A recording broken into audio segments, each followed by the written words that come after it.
राज्यात अतिवृष्टीमुळे 18 लाख हेक्टरवरील शेतीला फटका बसलाय। ऑगस्ट आणि सप्टेंबर महिन्यामध्ये झालेल्या पावसामुळे 30 जिल्ह्यांमध्ये प्रचंड नुकसान झालंय। ऑगस्ट महिन्यात झालेल्या अतिवृष्टीनंतर काही जिल्ह्यांमधील पंचनामे पूर्ण होऊन शेतकऱ्यांना नुकसान भरपाई देण्यात आलेली आहे। आता झालेल्या नुकसानाचे देखील पंचनामे लवकरच केले जातील। नांदेड जिल्ह्यामध्ये सर्वाधिक नुकसान झालेलं आहे। सोयाबीन, मका, कापूस, उडीद, तूर, मूग या पिकांचं सगळ्यात जास्त नुकसान झालंय।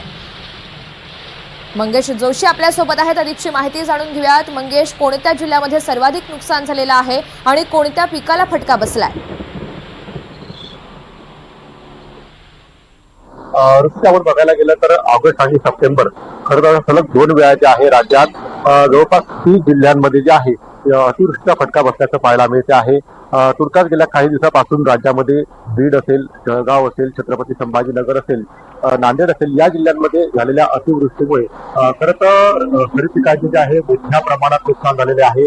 आतापर्यंत जर आपण विचार केला तर जिल्ह्यात जे आहे 17,85,714 हेक्टरवर पिकांचं नुकसान झाल्याचा प्राथमिक अंदाज जो आहे तो समोर आलेला आहे। ज्या पद्धतीने विचार केला तर नांदेड जिल्ह्यात जे आहे सर्वाधिक नुकसान झाल्याचा अहवाल जो आहे तो समोर आलेला आहे। त्या पाठोपाठ बीड असेल, छत्रपती संभाजीनगर असेल या जिल्ह्यांमध्ये देखील खरं तर मोठ्या प्रमाणात जे आहे हजारो हेक्टरवरील, लाखो हेक्टरवरील पिकांचं जे आहे ते नुकसान झालेलं आहे। या प्रामुख्याने बघायला जर आपण गेलं तर सोयाबीन असेल, मका, कापूस, उडीद, तूर, मूग या पिकांचं सर्वाधिक नुकसान झालेलं आहे।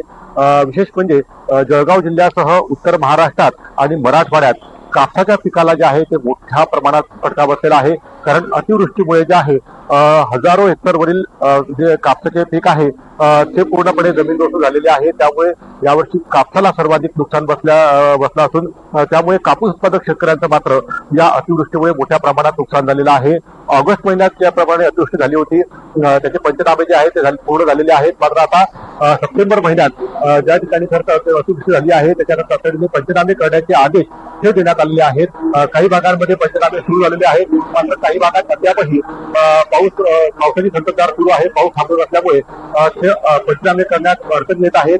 काही गावांचे संपर्क सुटलेले आहेत, त्यामुळे त्या ठिकाणी प्रशासकीय अधिकाऱ्यांना पोहोचणं शक्य होत नाही आहे। अशा ठिकाणचे पंचनामे जे आहेत त्या प्रलंबित आहेत। त्यामुळे आता इथला प्राथमिक नुकसानीचा अहवाल हा येणे बाकी आहे। त्यामुळे आता हा प्राथमिक अहवाल आल्यानंतर अजूनही ज्या पद्धतीने नुकसान क्षेत्र हे वाढण्याची शक्यता आहे। प्राथमिक अहवाल आल्यानंतर हा आयुक्तांकडे सादर केला जाणार आहे, प्रशासनाकडे सादर केला जाणार आहे आणि त्यानंतर खऱ्या अर्थाने शेतकऱ्यांच्या नुकसान भरपाई संदर्भात जी आहे ती प्रक्रिया पूर्ण होणार आहे।